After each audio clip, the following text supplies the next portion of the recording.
Aqui estão perguntando se uma pessoa que já tem conhecimento e consciência do caminho evolutivo e que perde tempo em outros caminhos e atividades, se é castigada de alguma forma.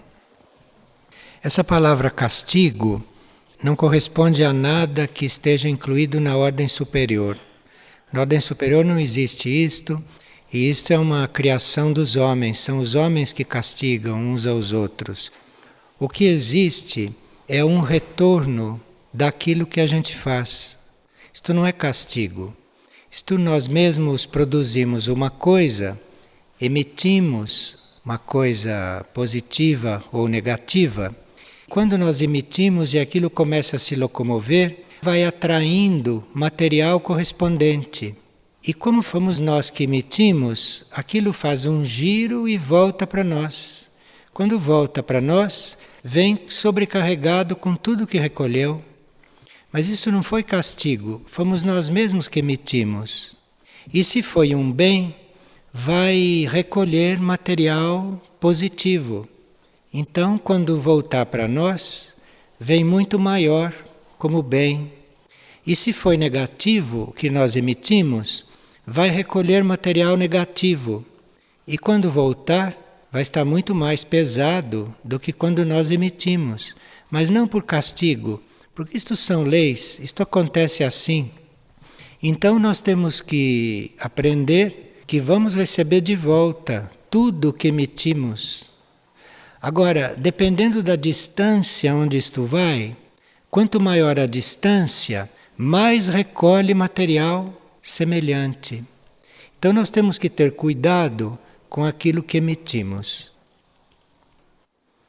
Uma pessoa estava em muitas dificuldades e de repente ouviu dentro da própria mente tornar-se curador do próprio ser. E isto ficou na mente dela ressoando alguns dias. E ela então se acalmou e saiu da dificuldade que a estava desequilibrando. E ela está perguntando quem é que cantou isto. Isto era a voz de quem? Porque ela ouviu como voz lá na mente. De onde veio esta voz? É possível que o cérebro tenha registrado esta frase que ela ouviu. Ela ouviu esta frase aqui nas partilhas, ela pronunciou esta frase. Então isto ficou gravado no cérebro dela. Como tudo que nós escutamos fica gravado lá no cérebro. O eu interno deu um impulso lá nesse arquivo, onde esta frase estava registrada. Ele deu o impulso lá, foi como se tivesse vitalizado aquela recordação. Ele vitalizou aquilo que estava registrado como som, e ela então ouviu. Quando acontece isto, não precisa ser a mesma voz. A voz pode ser diferente. E aí a pessoa perguntar, mas quem é que falou isto? Porque ela nunca ouviu aquela voz. Mas entre o registro penetrar no cérebro, ser ativado e depois sair, voltar, aquilo pode passar por modificações. Então parece outra voz. Ou é mesmo outra voz, porque foi mudado na entrada e na saída, quando atravessava todos os filtros para chegar lá no arquivo e depois atravessar todos os filtros para sair do arquivo. Então a voz não era mais a mesma, mas era uma gravação, uma recordação que ficou ali e que o eu interno usou.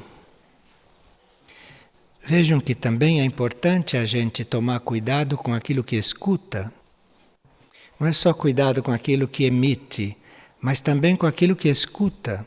Porque se você dá ouvido a certas coisas, assim fica gravado lá. E aquilo pode ser estimulado e pode voltar para você. Porque você deu ouvido, você escutou. Certas coisas nós não podemos evitar de escutar. Mas no registrar, nós podemos reforçar, dependendo do ouvido que demos àquilo. Então imagine nós ficarmos tão atentos ouvindo coisas negativas. Pensa que discoteca nós fazemos lá no cérebro, que arquivo. E à medida que nós nos interessamos por aquilo que ouvimos, assim fica registrado, com mais ou menos potência. Então, quando nós falamos à toa, criamos um karma não só por falar à toa, mas criamos um karma por aquilo que ficou registrado no cérebro de quem ouviu. Porque se fomos nós que emitimos, nós ficamos responsáveis ou corresponsáveis por aquele registro que ficou lá e que vai agir no cérebro do indivíduo, no sistema de comunicações do indivíduo.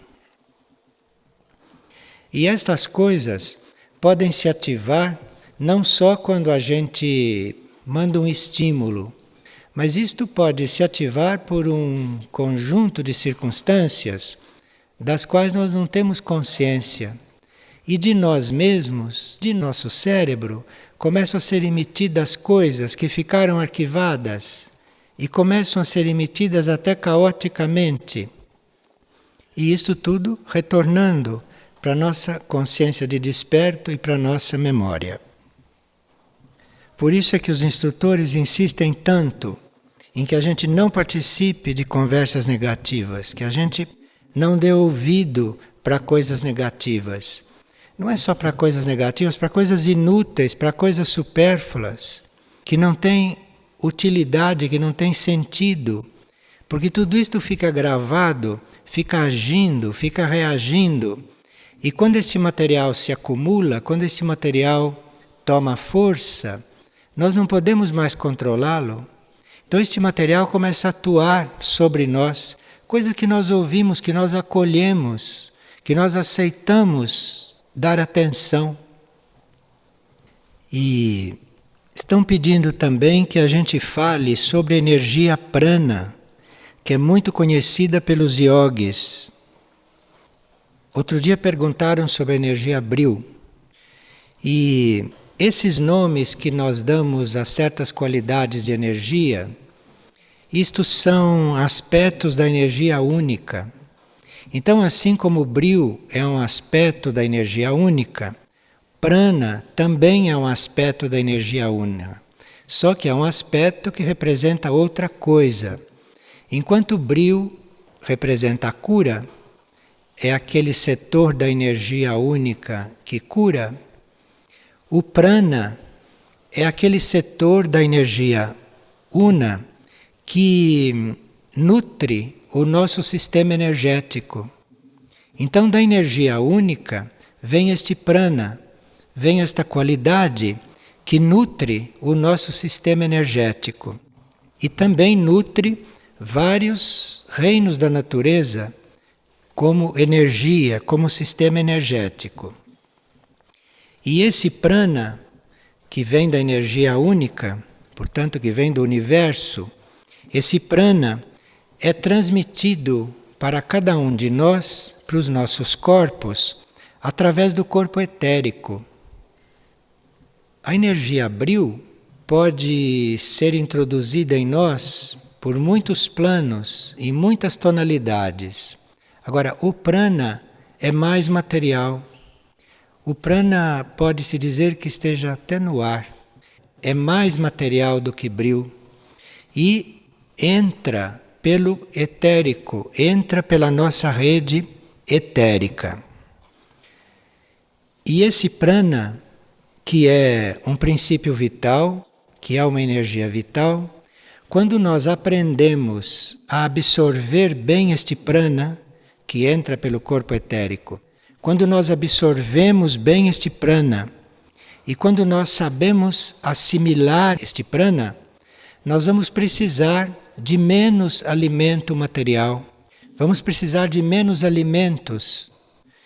E dependendo de como recebemos este prana e de como assimilamos, então nós podemos estar, por exemplo, diante de uma pessoa muito vitalizada de prana, uma pessoa muito forte, uma pessoa muito sadia como energia. Mas nós podemos não assimilar bem aquilo. Podemos assimilar, mas podemos não assimilar. Então não basta que a gente receba o prana, porque nós recebemos o prana até respirando. Mas não basta receber só o prana. É preciso assimilar o prana. É preciso usá-lo, incorporá-lo. Porque aí o alimento vai ser menos necessário. Ou à medida que os nossos corpos vão assimilando mais prana, nós vamos podendo diminuir a quantidade da alimentação. Então vocês veem que quando as pessoas mentalmente decidem fazer regimes, elas não sabem o que fazem. Porque elas não se consultam primeiro, elas não observam se elas estão absorvendo prana que possa dispensar certo tipo de alimento mais pesado. Porque à medida que nós assimilamos o prana, certos alimentos mais densos nós podemos ir dispensando. Mas as pessoas que partem para eliminar estas coisas não pensam e não sabem se elas estão repondo isto com o prana assimilado. Então quem prescreve regime para os outros, quem muda a alimentação das pessoas, teria que conhecer esta energia, teria que saber perceber qual é o estado prânico da pessoa, em que estado que o corpo energético da pessoa está antes de prescrever um regime.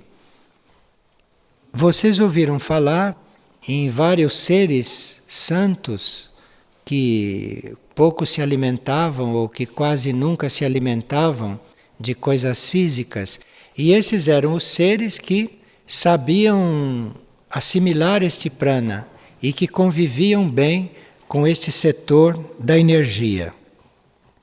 Agora, já que estamos falando de prana, isto não atua só no nosso sistema alimentar.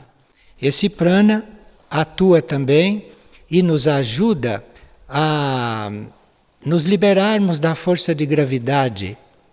Então, estes seres que nós sabemos que levitavam, estes seres que caminhavam sem colocar o pé no chão, que se deslocavam levitando, isto é por prana. É a absorção deste prana. Isto vai anulando a força de gravidade ou o efeito da força de gravidade. Mas aí já é um estágio bem avançado de nós assimilarmos o prana. Primeiro estágio é o prana nos alimentar. O segundo estágio é nos levar a irmos nos liberando da força da gravidade. Esta força da gravidade não é só uma força física. Este é o seu aspecto físico, ela atrai as coisas para baixo. Mas a força da gravidade tem também aspectos sutis. Então, a nossa correta absorção de prana não dá só o alimento físico. Ela vai também nos liberando desta força de gravidade, que não é só física. Então, nós ficamos mais fortes diante das tentações, isto é, da força de gravidade que nos puxa para baixo, com esta revitalização. Agora, há outros aspectos sutis deste prana, não só do ponto de vista de nos ajudar a nos tornarmos mais fortes fisicamente, mas também de nos tornarmos mais bem dispostos, de nos tornarmos mais vitalizados, portanto com mais poder de estar tomando contato com certos estados, com certas situações. Então é muito importante este aspecto da energia. E nós absorvermos isto mais ou menos está muito ligado com onde colocamos a mente. Onde a nossa mente está. Porque a nossa mente, dependendo do rumo que ela toma, isto pode nos desvitalizar, isto pode afastar a absorção de prana pelo nosso organismo. Então, se a nossa mente fica muito distraída ou fica muito atraída por níveis negativos, é como se a nossa capacidade de receber energia ficasse ocupada com aquilo que a mente está recebendo. Então, a quantidade de prana vai diminuindo nesta proporção e a vitalização positiva vai também diminuindo. E como se explica o fato de eu sentir que conheço muitas pessoas que nunca vi em vários lugares, principalmente aqui em Figueira? É que um grupo espiritual é formado de seres muito conhecidos entre eles. Ninguém é desconhecido um do outro em um grupo espiritual. É que o conhecimento, os encontros e os relacionamentos não foram nesta vida. Podem ter sido em vidas passadas. Mas um grupo espiritual é formado sempre de gente muito conhecida. É que, como não se conheceram nesta vida, pensam que são estranhos. Mas não pode acontecer que em um grupo espiritual entre algum estranho. São todos do mesmo grupo, todos conhecidos uns dos outros e às vezes muito bem conhecidos. Quando se forma um grupo espiritual, então a energia recolhe todo um grupo que tem motivos para estar coligado espiritualmente, para estar coligado na mesma energia. Então recolhem seres que já passaram por muitas encarnações, que viveram muitos milênios, e aí se dá um impulso no grupo todo. E de quando em quando, esses seres se reúnem para terem um novo impulso.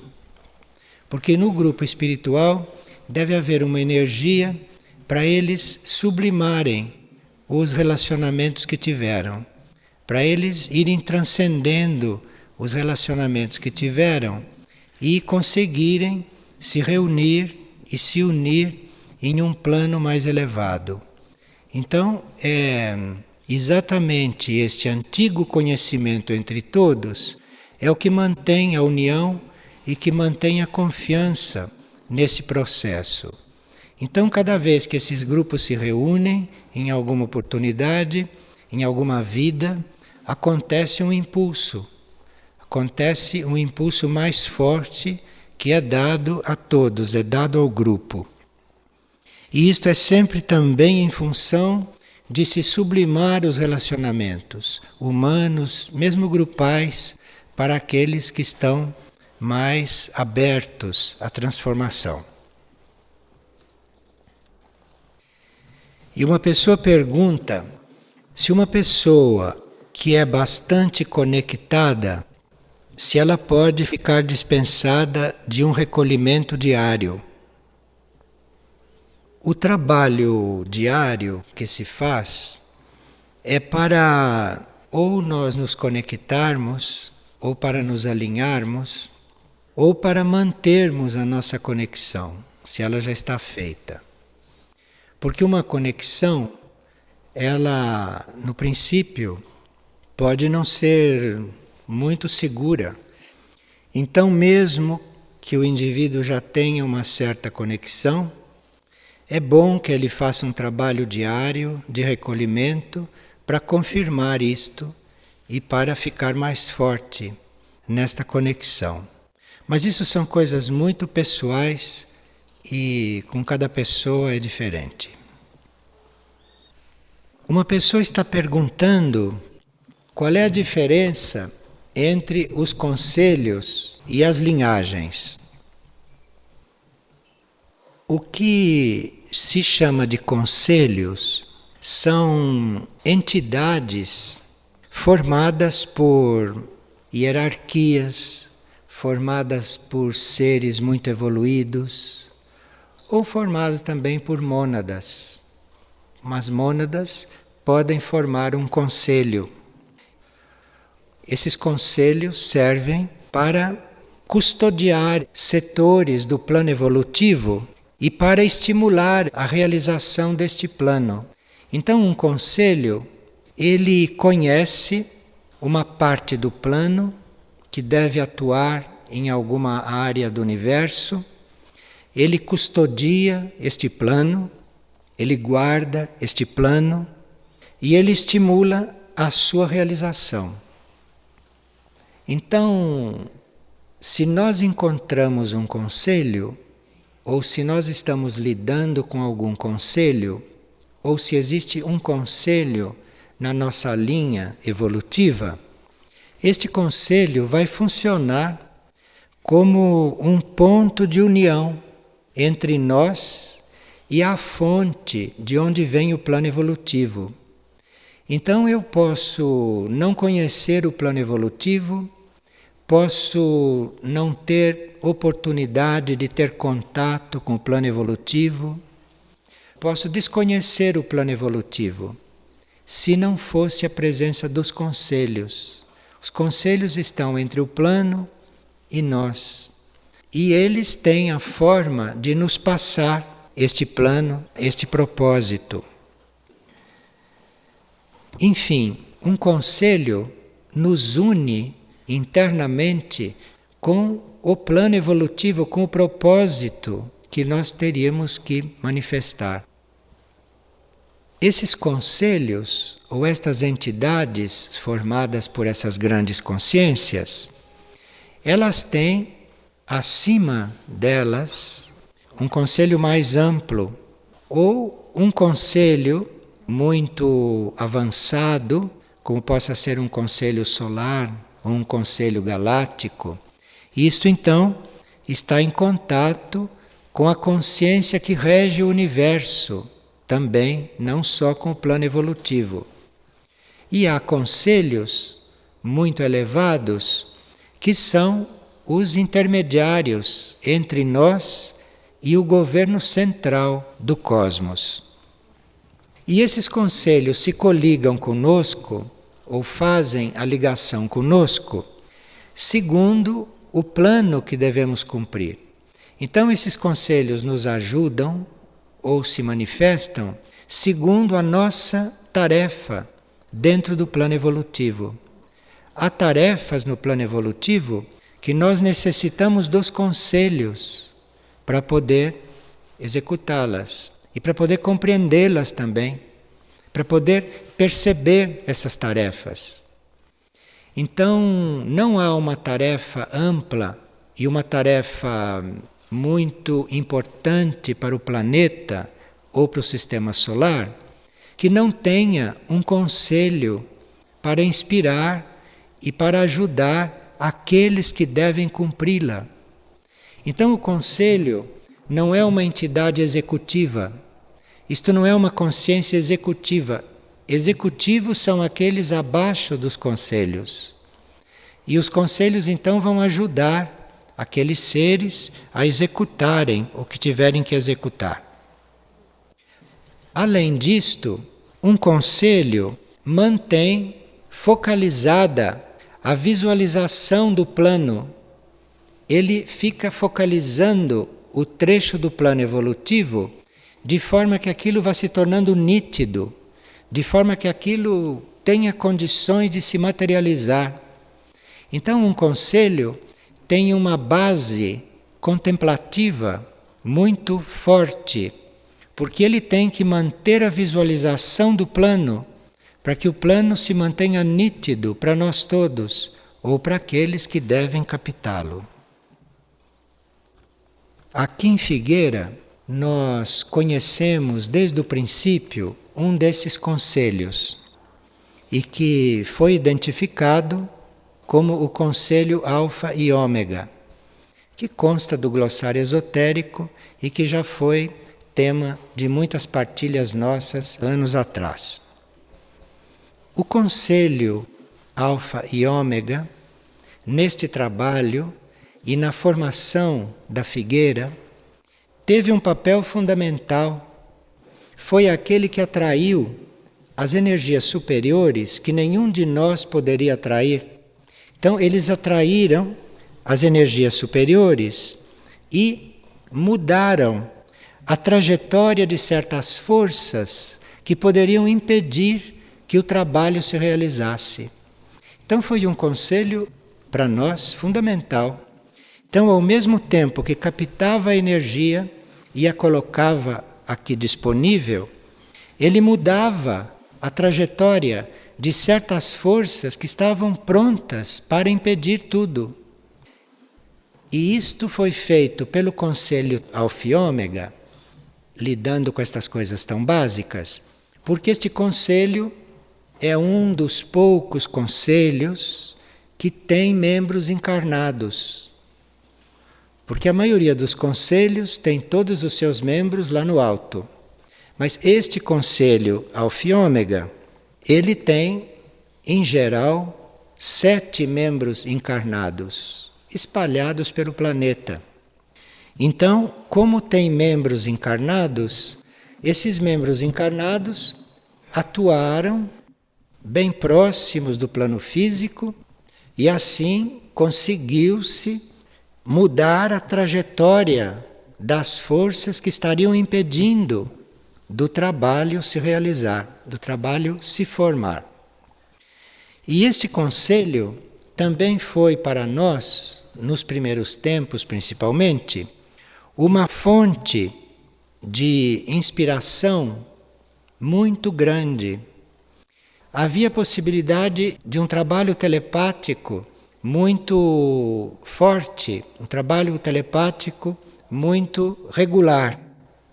Então, no início, quando o Conselho Alfa e Ômega estava muito atuante, nós tivemos aqui, em Figueira, vários seres muito intuitivos. Tivemos aqui de passagem e que se mantiveram ligados, mas de forma muito intensa, muitos seres espelhos. Então, houve uma conjuntura que possibilitava que a energia deste conselho atuasse muito aqui, através de vários canais, a maioria que estava sempre de passagem. E este conselho também, a energia deste conselho, assumiu a proteção de tudo aquilo que se materializava aqui. Então era como se tudo que fosse se manifestando, a energia deste conselho ficasse cobrindo, envolvendo, para que tudo fosse muito protegido. E com isto, deu a possibilidade de haver aqui um trabalho de estimulação em nível de espelhos. Espelhos quer dizer comunicação cósmica. Então, houve a possibilidade de espelhos dos centros intraterrenos poderem estar, de uma certa forma, representados aqui, com prolongamentos aqui. E isto estimulou a formação de núcleos de espelhos em diferentes áreas, aqui no plano interno, no plano sutil. E além de ter colocado aqui a semente do trabalho dos espelhos, colocou aqui a energia e a possibilidade de se funcionar como centro de resgate. Os membros deste conselho são 12. E esses 12 membros trabalham em sintonia tanto com o Conselho de Mistlitlã, que é o centro principal do planeta, como também trabalham em sintonia com o Conselho de Erques. Então, por isso que havia muitas pessoas da Argentina aqui no começo, porque é um conselho que trabalha com o Conselho de Erques, com o Conselho de Mistlitlã, e dos 7 membros que se encontravam no plano material naquela época, havia um que estava em muito contato conosco, inclusive fisicamente nos primeiros meses. Nesse momento em que nós compreendemos muitas coisas, em que as pessoas intuíam estas coisas e nós pudemos então ir compreendendo onde estávamos, o que estávamos fazendo, o plano evolutivo para o trabalho. Então, acabamos por reconhecer e acabamos por perceber a ajuda não só deste Conselho Alfa e Ômega, Mas quando o único representante que estava no plano físico desencarnou, saiu do plano físico, imediatamente nós sentimos um contato mais próximo com o Conselho de Mirnajá, com o Conselho do Centro Intraterreno de Mirnajá.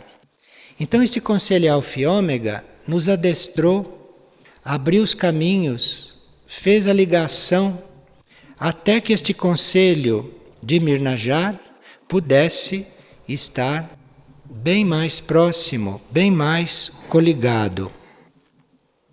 E aí, tendo entrado a energia de Mirnajá tão diretamente e de forma tão firme, para nós não, porque estava desde o princípio, mas foi ficando clara para nós.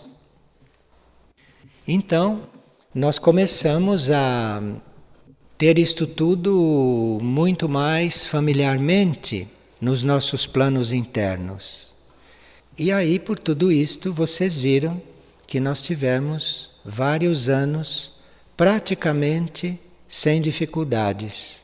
Não houve nenhuma dificuldade desde o princípio. Mas nós teríamos que ter a compreensão e teríamos que ter a gratidão pelos conselhos. A gratidão de saber por que isto sempre decorreu tão harmoniosamente.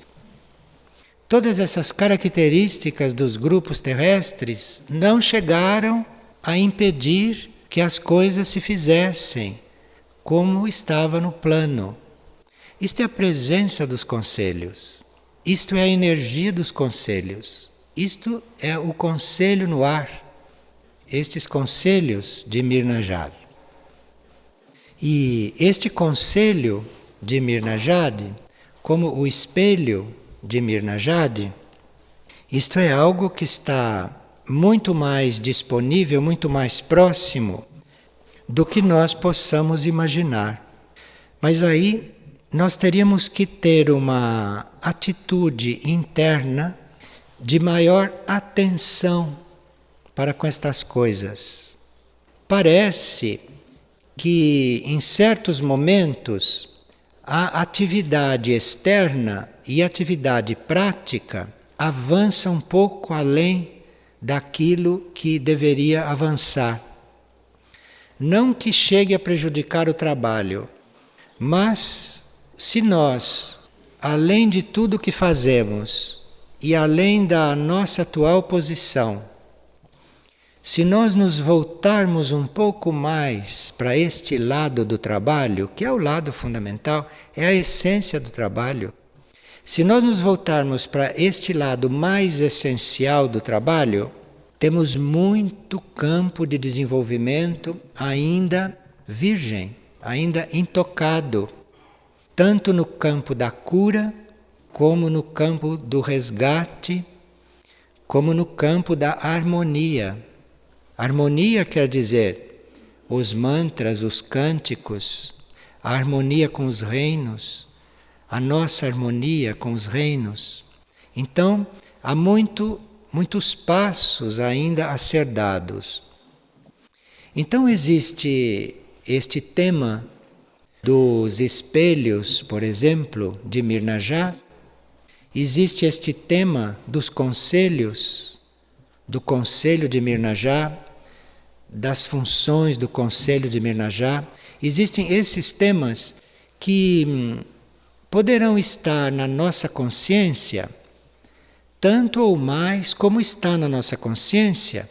Aqui o tema dos plantios, o tema da manutenção, o tema dos estudos, todas estas coisas materiais, esses temas deveriam estar na nossa consciência e no nosso dia a dia em maior proporção. Então, há muitos passos a serem dados. E a pessoa tinha perguntado o que são os conselhos e o que são as linhagens. As linhagens são as 7 linhas de expressão que nós temos na vida manifestada. Então nós temos a oportunidade de viver 7 linhagens, 7 linhas de expressão. E vamos fazendo uma aprendizagem, vamos fazendo um tirocínio, vamos fazendo uma experiência em cada uma das linhagens.